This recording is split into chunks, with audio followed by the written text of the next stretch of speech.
The insurance company is not designed to operate with thousands of transactions around insurance policies. That's not really their bread and butter. It's not really what they do.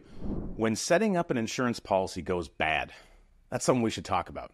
It does happen from time to time. And, we get phone calls, we get Zoom meetings that we have set up with people, and they reach out to us often. And typically, people, they're going about their financial life, and they end up with what I call a financial junk drawer. They go and pull open the drawer in the kitchen, and they dump it out, and all the loose papers and the unopened envelopes pop out. And usually in there's a bag of mishmash of different kinds of insurance. Sometimes what we see is people who are reaching out that already have a participating dividend policy of some kind, and they've set it up, or they've went through the experience of assuming or attempting to set up something that they could utilize the infinite banking concept with.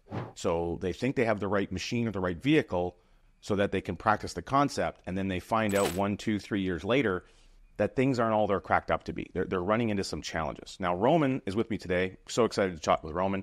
And you had one of these experiences very recently, and you shared it with me. And we thought, wow, what a great thing to maybe talk about and just help people understand where, not so much where things could go wrong. However, where are the questions we should be asking, or the things we should be looking for as a consumer to make sure that we are moving forward in a progressive manner around what we actually want to see happen financially. Does that make sense?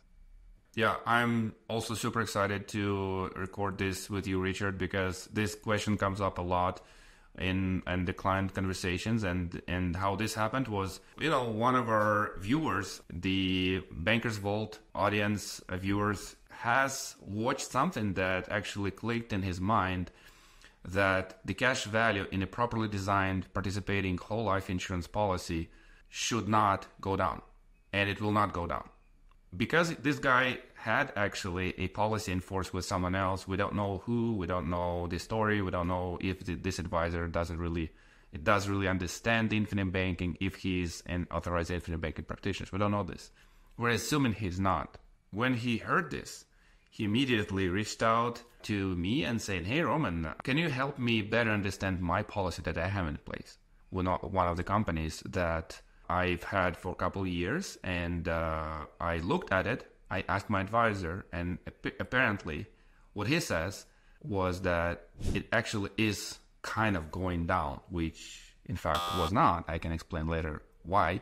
But he kind of saw on the numbers, on the statements, that it is actually going down. And he was kind of freaking out, he was kind of panicking, and he was kind of emailing me and calling me and saying, "Hey, Roman, how is it possible? So what is wrong with my policy? What can go wrong in general with these policies, right?" So this actually was a good reason for us to get recorded on this topic and basically explain what's going on and what can go wrong with these policies. Yeah. So I love the statement you made that, the question a client might ask is, what can go wrong with these policies? That's actually the wrong question. The right question is, what can I do as a consumer that can totally screw up a policy that I have? So regardless of how the policy is designed, whether it's really, really good or really, really bad, and I don't really think there is a really, really good or really, really bad. I mean, relatively speaking, it's all relative to what your circumstance and what you want to accomplish. However, what can screw up a policy is the user. The policy owner and their behavior is the number one criteria. And so we don't want to, we're not calling this gentleman out. He's an awesome guy, and he's just generally curious. He wants to solve a problem that he's identified. But the key thing is that the policy is never at fault, because it's not a thing. It's inanimate. It's just a contract. The thing that determines its success, virtually most of that is weighted to the behavior of the policy owner. There are some variables that are tied to the insurance company itself, but most of those variables can actually be, either enhanced, or you can get a better or a worse result relative to how you as the owner participate with that contract. The things that you do makes a big difference. And again, the thing that triggered this gentleman is that he heard the statement, the cash value is always rising, and yet he was seeing something that looked different. And it wasn't that his cash value wasn't rising, it was that his capacity in the policy was going down. So the cash value is going up because it will, but because he took the maximum loan available, and the interest rate for the insurance company has gone up in this particular company is tied to a variable rate. So as the rates rise, they typically reset on the anniversary date. So maybe a year ago, he took the loan and it was at a different rate. And then when the policy anniversary comes over, it updated to the most recent rate, and that number has gone up. And so what's happening is it's that loan balance, because it's so high, is eroding into the availability of the policy, because there's not a prudent management ratio between the asset value, the cash value, and the loan collateral against that policy. So a good way of looking at this is, imagine you have a primary residence, and your primary residence has a home equity line of credit on it, and you have a bunch of access to that line of credit. Then you borrow the maximum amount, and you use it to go do something. You bought a boat, you bought a rental property, you paid off consolidated other debt. You went to Vegas. You went to Vegas. Yeah, put it all on the roulette table, whatever that is. And then it's kind of funny you mentioned that, because actually next week I'm going to Vegas for a conference. So, and then the following year, the interest rates clip up, drastically, which is something that has happened in North America. And now you find that the burden of cost on that has gone up drastically. The big difference is this.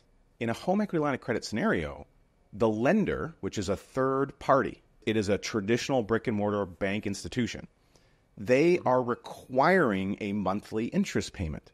Because you're forced into doing it by someone else, it's kind of like a little bit of golden handcuffs. You don't see the true impact of it. You feel it. You know that the payment's gone up, but you don't see the true impact because you're servicing the debt. You're stopping it from growing. Mm-hmm. That is the bank and the banker who's making the rules with the loan holding you accountable, because they want to make sure that the loan doesn't go sideways. Well, if you're the banker and the bank owner, because it's becoming your own banker, it's not build a brick and mortar bank, it's become the banker in your life. If you're the one taking the loan and you're not committing a payment back and you're not treating it in the same way that the home equity line of credit would, well, what's going to happen is, and as rates rise, if that is the case, and every insurance carrier is a little bit different, they have slightly varying rules. This is part of where an authorized practitioner who understands the dynamics between those, it's really important to have those discussions.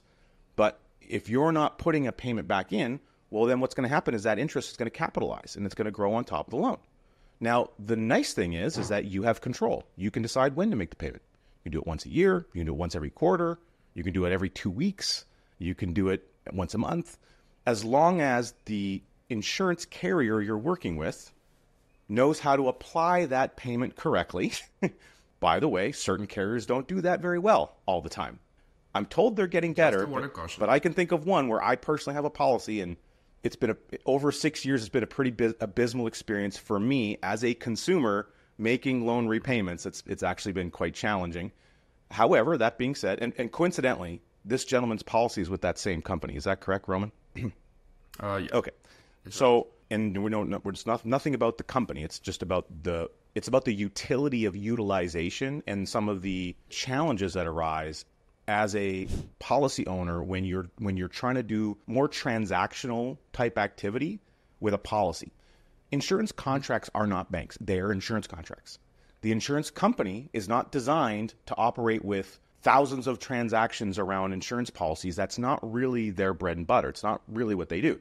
So as the policy owner, you have to take on those responsibilities. You need to know how to communicate the payments you make to the life company. Templated emails, communicating with the policy number, being very specific about what you're doing, following up on some of those transactions, etc. Those are things that you need to be able to understand how to do. That's part of the training. Yeah. That's part of the coaching, training, mentorship process that an advisor would provide to you. And it sounds like in this scenario, Roman, this gentleman reached out to you. You kind of indicated to me when we talked before we hit the record button, maybe it didn't say it directly, but there was a feeling that you had that he wasn't getting, let's say, that type of coaching or mentorship on what to do in that communication with the life company. Is that correct? Yeah, that's right. His advisor wasn't able to provide the answers why this is happening. He only provided the statements, and the client asked him, why is it not increasing? Why the capacity or loan available is going down, basically, right? But you made a really good statement, Richard, where you said that the insurance company is an insurance company. They're not responsible for the human behavior that can ruin your policy or that can affect the outcome.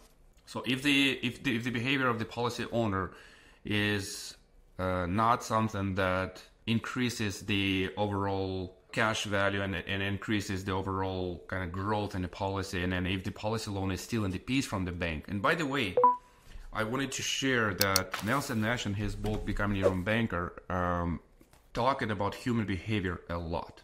Because human behavior is a determinant factor. Of the entire book. 30% of the entire book for this concept, which people are excited to do and use. If 30% of the book is dedicated to human behavior, that should tell you an important signal that you should not move on or move forward with anything until you focus on the behavior first.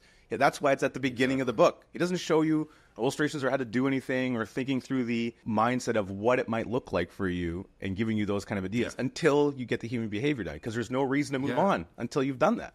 It's like more like training, like mindset training first. Do this first, and then you go into numbers and into the design, into structures. That all doesn't matter at all if you don't know how to be disciplined in order how to not steal in the bees. I mean, everything else will not be even relatable to you if you cannot control that. So, and the insurance company, if you are doing something that puts your policy at risk or your cash value at risk or your loan availability at risk, the insurance company is not responsible for you, and they cannot fix your behavior. Once you've done certain things, they cannot be undone. Once you have not paid your premium, they cannot fix it and make it better for you or improve something or increase something or make changes. They don't really care about what's going on in your policy. Your policy is a contract, and what you do with the contract is completely up to you and up to the client. There are a couple things happening inside of the policy. Like Richard, you said, there is a cash value going up. And there's also, if you took a loan, there's also an interest going up. And if you do not know the ratio between them, if you do not know the correlation between them, and it's up to you as a banker to be on top of things, be on top of what you're doing with your system. If you do not control, then your policy can be something that you didn't expect. Yeah, because like imagine you're a loans officer. You're like a manager at a bank, at a brick and mortar bank. That's your job. That's your role. You also work in the loans department or whatever. And all of a sudden, reports are being sent up to the CEO of the company that in your branch, there's a whole bunch of loans that aren't receiving payments, and it's turning sideways. And so you're having non-performing loans build up on your portfolio as a branch. Well, what's the CEO going to do? Are they going to come down and fire the teller? Saying, teller, you haven't been helping clients come in and bring their payments in. No, they're going to fire the manager. No. Well, you're the manager of the banking system in this case. So if you're not doing that, you're the one that should be fired in your own banking system, effectively, is kind of the way to look at it. And talking about the analogies, Nelson Nash used the different analogy. He actually used the analogy of the grocery store example. And when I was thinking about this, I was thinking, what would it look like if someone would open up a grocery store and then bought a bunch of merchandise, put it on the shelf, hired, people to put everything, label everything, to put the price tags, and then manage everything and help customers to buy this stuff from the grocery store and then pay for it and be happy. So what would happen if the owner of this grocery store all of a sudden, immediately after opening, took all of it, maybe to do a party, maybe to do something else with his family or maybe even friends. And then let's say he took all of the groceries or most of it and did like a big party and then just, did something else. Maybe just use it for his own family. His grocery store is still selling something, but the shelves are empty. There's nothing, much attractive for the clients to actually show up and buy something, because are you going to buy something from a store that has empty shelves, Richard? Well, that grocery store owner basically called the shipping company that brings the new inventory, and he said, hey, those trucks that you want to send me over the next couple of months, just don't bother sending them. I don't need the extra inventory to show up because we're fine. That's essentially what's happening in this scenario. So, because the fella hasn't put any payments back in, again, maybe there was a reason for that, and I don't know that reason, and that's very possible. There is circumstances where that does happen. In fact, I was on with a girl yesterday, wonderful lady. She had a renovation on a property that she's turning into an Airbnb, but the cost was double what she expected. There's a rule in the municipality where she now can't rent it weekly, she can only rent it for 30-day increments, which she didn't know about. So there was a research problem. So these things have completely impacted the cash flow she was expecting to receive when that was done. Because of that, she's not going to be making loan repayments right now. We have to wait for some other factors in her life to be corrected before she can start returning the peace. And on this note, I want to mention something really important. This is something that Nelson told me when he was still with us. I did an interview with him many years ago, and I asked him, because at the time, I think I recorded it in 2016 or 2017, there was some economic challenges happening in the province of Alberta at that time around the oil price. The oil price had dropped like a tank. And there was a lot of economic uncertainty, much like there is today. And there was people in that oil business, as you know, Alberta's very oil focused, where they were losing jobs, they were getting pay decreases, bonuses that they were expecting to work with weren't coming in, like all these types of things were happening. And so I asked Nelson, what do you do when times aren't working well and you use policy loans? And Nelson's answer was very simple. He said, Roman, when times are bad, use some loans. When times are good, pay them back. It was that simple. He didn't mess around with it. He's like, don't overcomplicate things. So experiences like that do happen for people. We're not saying that you have to, the goal is to repay loans. There are certain periods of time in your life or certain deals or opportunities that come up where you might choose the way that you pay the loan is different. You might, maybe I'll pay that loan back with profits from a real estate deal. Maybe I'll pay that loan back. It's a private mortgage. It pays out in, 2 years. When the money comes back in, I'll pay it off then. You have a plan in place. Don't steal the peas means don't take a loan without having a plan on how you're going to repay it. In retirement time, which is a word that we don't like, but at passive income time, you may not be paying loans back the same way as you did in the early years, in your working years. Maybe you might not pay them back at all. That's possible. You can make that choice. However, there is a plan in place. That loan will be repaid when you're dead. When the life insured passes away, the loan will be repaid. So there is still a plan. Yep. What you need to do in that scenario is you need to have a prudent relationship between the loan portfolio, the size of how that loan can grow, how much are you utilizing as collateral before, and tracking and thinking about what's your longevity look like. So if you don't have an idea of that, you could create a negative situation. You need to have prudent management. Yep. You can't avoid that. And so it goes back to behavior. Absolutely. Something that comes up for me here, Roman, real quick is we were talking before we hit record, First National Bank of Midland, Texas. On page 19 of Nelson's book, there's a chapter called Creating a Bank Like the Ones You Know About.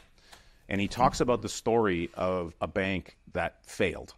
And he says, a case comes to mind. In September 1983, the First National Bank of Midland, Texas, the richest city in America per capita at that time, had a loan portfolio of $1.5 billion.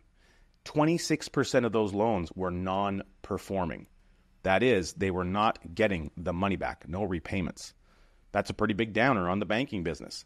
And so he goes on to describe a little bit more that you need to have a prudent relationship between the capital in the bank and the loan portfolio. And when you have 26% non-performing, that's a shaky bank. Well, the reason it was like that is because the shareholders of the bank were borrowing the money to invest in the oil business, and they were hoping the oil business was going to return the payments. But then oil collapsed, economic shift happened, and those guys went bankrupt. It destroyed the bank is what ended up happening. So that's the same scenario that's happening here in this policy that this gentleman has because of the relationship between the loan and the repayments. Now, in this case, I want to isolate. It's not just the repayments of the loan. It's also the payment of the premium. Which is what we really need to focus on in this scenario. Yes. So on this note, I really wanted to also add to the human behavior that not only the loan that the policy owner is responsible for, it is super, super important to actually pay the premium itself and pay to the maximum as you possibly can. Why? Because the way his policy was structured, and his policy appeared to be a skinny base policy, meaning that the base was very, very tiny. And the majority of his premium was actually something called paid up additions. This specific policy was actually designed so that paid up additions is 90% of the premium. which is design is a different topic. There's a lot of noise on the marketplace how to design a policy, but we don't design policies like that.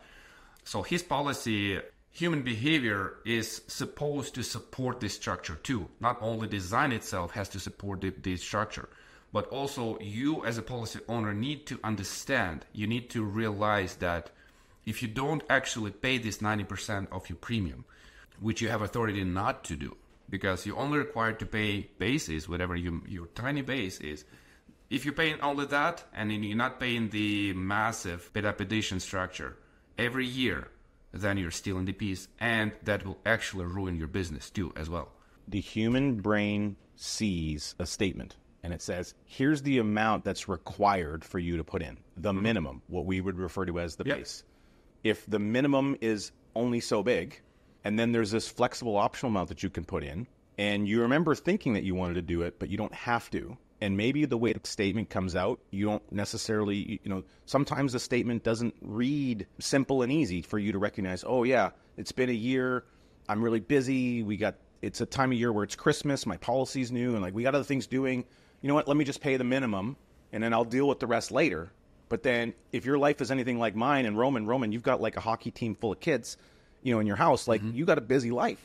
It's not easy to remember all these details. And so life goes on, and then all of a sudden we're a year around the clock and we forgot to pay that. Boom. And it's too late now, because if you don't fund it, and for some companies, in this case, this company, if he doesn't fund it within a certain time frame before the anniversary date, it won't even be applied in the previous year. It has to apply to the next year. And another really important piece of this is it varies by company. Again, whether in North America, every company has their own administrative rules, okay? Those administrative rules has an impact on how we interact with the policy that we have.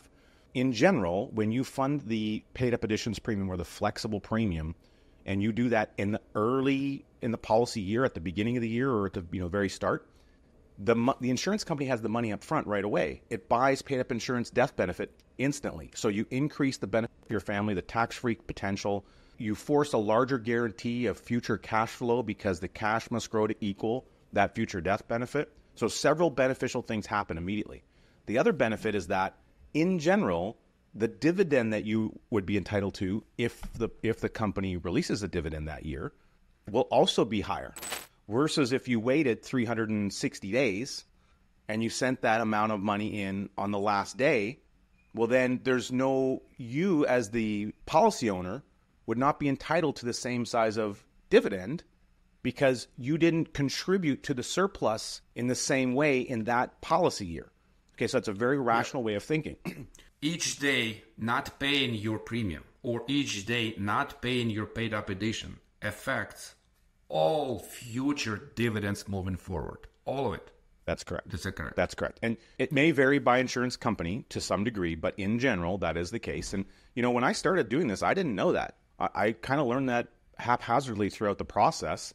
And so now, knowing that information, I'm very meticulous about making sure that the clients that I serve and the people that we educate, at least in our firm, are aware of that. And so they can decide. There's periods of time where I've had lots of periods of time in my life where I wasn't able to make a paid up addition premium on the anniversary date. I can tell you, things have not always been rosy in Richard's world. There's been some pretty crazy and chaotic years in the past.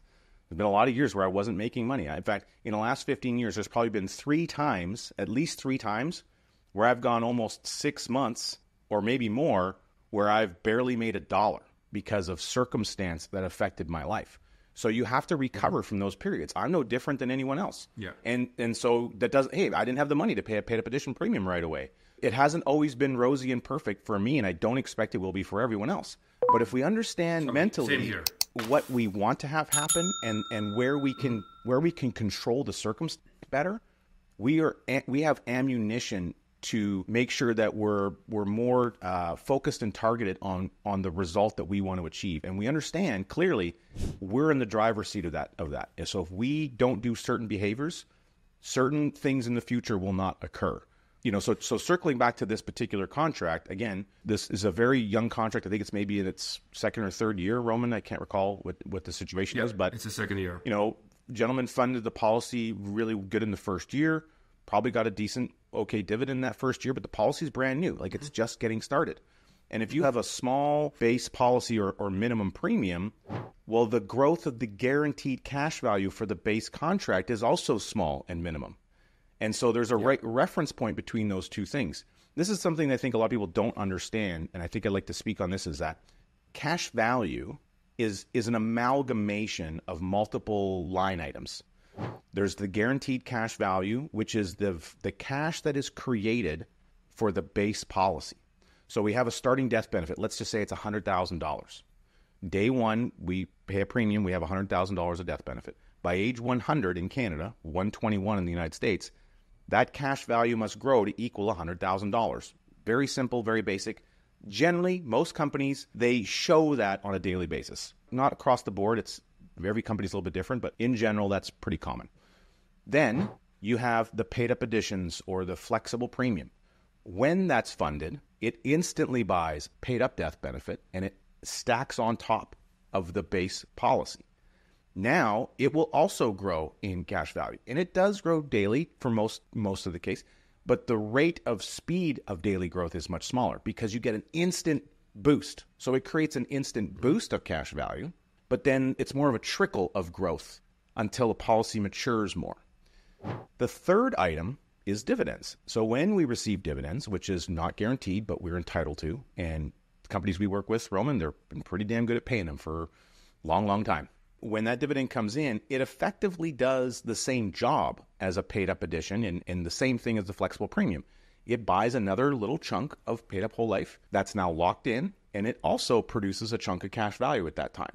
So of these three layers, dividend cash value created by paid-up additions from dividends, paid-up cash value created from paid-up additions of death benefit, guaranteed cash value created from the death benefit of the base policy. Okay, so we're stacking these things together.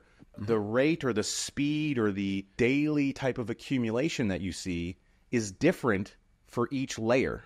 And people don't really understand that. And so the base policy in general is what's a larger daily accumulator in a policy. It's producing more of a daily growth. Again, that can vary. There's a lot of policy designs. There's different insurance companies. I'm just saying, often that is the case. Once that base starts producing cash value, so it can be, it's like the leading. I like to look at it as, okay, you have a car, you need fuel in the car. Well, it's the fuel that runs the car, and then you could do certain things to make the car more efficient. You can put turbo boost or some additives, or you can maintenance and change the oil. You can do certain things to make that car run a little bit better. Well, that's like the paid-up additions. But the primary fuel is the base premium. That's right. So unless you put it in, the car will not go. You can maybe drive on a very nice road versus kind of, snowy or muddy road where the car will get stuck and will get more cycles of, braking and accelerating. That will go more into the lost efficiency of the car, right? It'll create wear and tear on the car. To be more efficient with your car, with your fuel consumption and with the overall performance of the car, you need to drive more on highways where the car basically is basically going on an autopilot, where it's not braking too much, too often. It's not making turns. It's just I just recently bought a very nice car, and the key element in the advertising of this car was that it is a highway-driven car. I'm like, oh, that makes sense. So this car has very little wear and tear. So this makes me feel that the car is in a better condition. The policy can be more efficient if you put those kind of extra things to make the policy better. And those extra things are paid-up additions. The more you put them in, the better the policy will perform, and the daily growth, like Richard explained, will increase. And if you're not stealing the piece, if you're not only paying the base, again, the circumstances are different. If that's what you absolutely need to do, remember, you have only a certain period of window to put that in. If you're not doing that consistently on yearly basis, your overall efficiency of the policy will drastically drop. In the times of high interest rates, with this particular company, the interest rate is variable, so it can actually go up, and the loan that is outstanding on a policy may actually overgrow your daily cash value growth.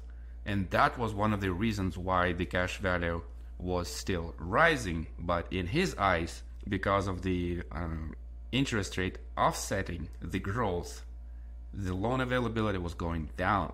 And so his that access is something that he didn't factor. His access was going down even though his cash value was rising. And it was rising because he had funded a paid up addition. The guaranteed base policy was growing. The problem is, in the following year, he'd only paid the base. Let's just imagine you put $100,000 in and $10,000 is the minimum. You did that in year one. Great. Well, you're going to have a lot of death benefit spot. You're probably going to get a pretty decent dividend the first year. You'll be able to access a decent policy loan, which is great. The following year, you only pay the $10,000. But you borrowed, whatever, just to keep the massive. Let's just say you borrowed 80. You borrowed 80,000. 75. Okay, so you borrowed 80, and the interest rate on the 80's gone up. And the following year, you only did was you put in 10,000 of the base premium. You're only in the second year of the policy. The policy's still trying to get efficient. It hasn't got you've barely even capitalized. What are Nelson's rules? Don't be afraid to capitalize. You got to think long range. So has this person thought long range? If you put 100 in and they only put 10 in the next year and they borrowed all the money and they haven't sent a loan repayment back, async gratification. They haven't thought long range. Are they afraid to capitalize? Well, they might not be afraid to capitalize, but they might not understand what that actually means because maybe they're not being coached to that degree or they didn't have a good plan going in. So perhaps this policy is too big for them. If they can't do $100,000 every year, why do they have a $100,000 policy? Maybe they should only have a $50,000 policy. I don't know that dynamic, but these are the questions that we need to think through before you get started. Just like when you're buying a car, you need to think through, okay, what are my family needs? How many seats do I need to have? Do I need a towing package because I have a RV there, a trailer that I need to tow? Like, these are things you think about when you buy a car. It's okay to think about them when you are getting an insurance policy. A coach should be able to help you understand some of those dynamics. How often do you think you're going to be taking policy loans? Like, that kind of stuff will have an impact on some of the decision making. And there's no visibility for this individual because this company doesn't really have a client online login. They do have one now, but it doesn't really show you anything. It just shows you have a policy. It doesn't show you any of your values. So if you only pay $10,000 in the second year, but you still have this giant loan that's now grown, the policy isn't going to grow at a speed to keep up with the giant loan that you have because there isn't enough fuel that's gone in overall in the policy to support it. Now, if you paid $100,000 in year two, he's going to have a lot more growth happening right away. Plus, he'll have way more accessibility. He might still have a big loan, and it's still going to be growing. It's not going to be like amazing, but the policy in that following year is going to be even more efficient. If he did that again in the third year, even if he didn't send any loan repayments back, the loan will have gotten bigger, but the policy will have gotten much bigger. And now the relevance of the size of dividends each year will have increased substantially. So that level of efficiency of the policy will help it keep the wolves at bay for the loan that isn't being repaid. But it's too early in the system to be that aggressive. And unfortunately, this circumstance of this gentleman, this is not the first time that we've heard this. We're hearing this and we're having conversations with people more and more frequently about this type of activity. So that's why it's important that we're recording this today, because as a consumer, you need to take the time to get educated and you need to think through these types of questions. If you want to embrace the process of becoming your own banker, it's not about buying an insurance policy. The actual insurance policy itself is less important than your education level. Your education level will determine the success of whatever policy you end up with, whether it's a small little base policy or one that's got a lot more base to it for certain reasons. And again, there's age dynamics here. There's so many different dynamics at play, not including the important dynamic of how much insurance should you have. That also has to be factored in. If you're 35 with 3 young kids and you're the primary breadwinner, and your spouse stays at home looking after the little ones, you might need a boatload of insurance. We should probably factor that in. Yeah. Okay. So these are all components that need to be properly discussed before you get started. Put it this way. So the probability of getting into trouble on a road, what is it dependent on the vehicle you drive or on the driver's behavior? The driver's behavior and, to some degree, the road conditions. So in our scenario, the road conditions are things like the market interest rates, how the insurance company manages their portfolio of money and some of their other decision-making that they do. Are those decisions in alignment with the participating owners? what's their bond portfolio, like the way that they run the company and how they think about running the company. Are they focused on stockholders who own shares in the stock that they have, or are they focused on the participating owners who is the only ones that own the company? So that's the difference between stock versus mutual and the thinking process, right? So those would be like the variables on the road conditions that we're talking about. The car is important. The vehicle is super important, but it is not as important, even close to the human behavior, which may, you may drive a very nice, very fast car, or very old and ugly kind of type of car. Maybe, maybe it doesn't drive fast enough for you. And you want to naturally kind of, drive like a better and faster car, which if you don't have skills to drive, what's going to happen? Have you ever seen those videos where someone will just put, sit behind the wheel of a nice, fast, like sport racing car? What happens when they hit the accelerator? They just get into like a big, huge accident right away. Or, bada boom. Yeah. I also think about it like this. I had I guess. Maybe I still have it, but I don't drive very often anymore because I work from home. I used to have a budget for speeding tickets, monthly budget for like photo radar and stuff. Did you pay with policyholders? I didn't at the time just because transactionally it was a bit of a pain. And now in living in BC, they don't have photo radar, but I also just don't drive. Like I don't get out as frequently. I don't put the miles on that I used to when I lived in the Edmonton region. So like, I would say on average, I was probably spending somewhere around $200 a month on like photo radar type tickets or whatever. That's unfortunate because there's, stoplight cameras, there's all these things or whatever. And usually you're just going with the flow of traffic. So I'm sure a lot of people are getting them. The good news is that my habits have changed and I also don't do that as much anymore. But for me, having a faster vehicle was actually a detriment to my success because my Colby score I'm a high quick start. And so like if I could just have a teleporting machine to get me from A to B instantly, I would use that in a heartbeat because I have a dynamic where I just want to get there, right? And so my brain is all about the getting there and it's so focused on that sometimes, hey, you get a bit of a lead foot. Now, that being said, great, those habits have shifted and changed for me. But the point I'm trying to make is that a faster vehicle wouldn't have helped me be more effective at all. In fact, it would have cost me more money. And if I ended up getting, let's say, hypothetically, more tickets or stopped by an RCMP or whatever, and they got demerits, well, what are they going to do? They're going to impound the car. Or they're going to take away my license. Like as an example, I'm just using these examples. Yeah. And so if that's the case, what good did the fast car do me? The issue always came down to my behavior and my interaction with how I use that car. So a fast car or something that looks nice and it's bright red or whatever versus the minivan, yeah, it can pass some vehicles on the road if it needs to, but you can hear the engine humming pretty good if you're doing it. And you're probably not likely to do that, right? But it's more utilitarian. It's a lot of things you can do with it. You can put a lot of people in. You can haul drywall. Like it has multiple features. So even in our book, Cash Flow as a Leader, we have an example of the financial minivan. I really do think that these participating policies fit that dynamic. They're not the fancy red sports car, but we don't want it to be the fancy red sports car. You want something that's utilitarian. It's designed around safety components that have their certain safety features for families. They can often be reliable. They have lots of functions, different doors that open, stowaway seats. They have all these check marks of what they do. One of the things they don't do very well is they don't go really fast. Great. So what are some of the advantages of that in that system, right? So this way of looking at it is, again, this is not an investment vehicle for your life. This is a system of cash flow management and control so that you can go about doing all the things in life you're already doing, which includes investing. So all that being said, we need to recognize that the fundamentals of how a policy is set up and how you interact with that have a direct correlation to the success that you will receive. You have to pay the base premium no matter what. If you have to pay it and you go to Nelson's book and on page 85, point number 2, if you knew at passive income time that you would be getting back every single dollar you put into a system, potentially tax-free, would you ever object to putting more money in it? Now, it's a rhetorical question. The obvious answer is no. So if you would never object to putting more money in it, why would you be scared to put money in it now? And the money that Nelson, in my opinion, what Nelson's referencing here is the base premium. Because if you have a requirement to pay that base premium, then you're going to churn the machine better. And a lot of things that people think about is our brain wants to say, how can I stop paying the premium one day? That's the wrong way of looking at it. Your brain should be saying, What can I do today to make sure that I can always pay the base premium?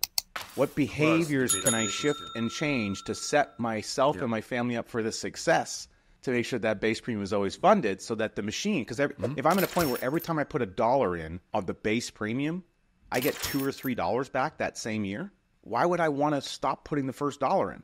Like, it's illogical to do that. And as it builds over time, that's exactly what happens. My system is doing that now. And if you shifted your premium to be towards paid up additions, mostly, and if you're not paying it, guess what? You're not getting the result you wanted in the first place. It is super important to also have a good coach beside you who can actually guide you and educate you enough so that you don't get distracted on a road. You don't get distracted on the process of implementing this product. It's not about just buying a policy. Policy is a policy. But the support and guidance from your coach who can actually remind you that it is super important to not steal the piece from your bank. Again, don't rely too much on other coaches, right? So make sure that you also read the book at least once a year and you kind of remember what you started and why you do this. Think long range. And with that being said, it's a great conversation, Richard. Thank you so much for recording this. I'm super happy that we have this conversation because human behavior is something that is fascinating me to think about all the time, and especially working with Canadians every day, helping them implement this amazing strategy is essential, and I'm super grateful that we have covered this today. Amazing. Thank you, Roman.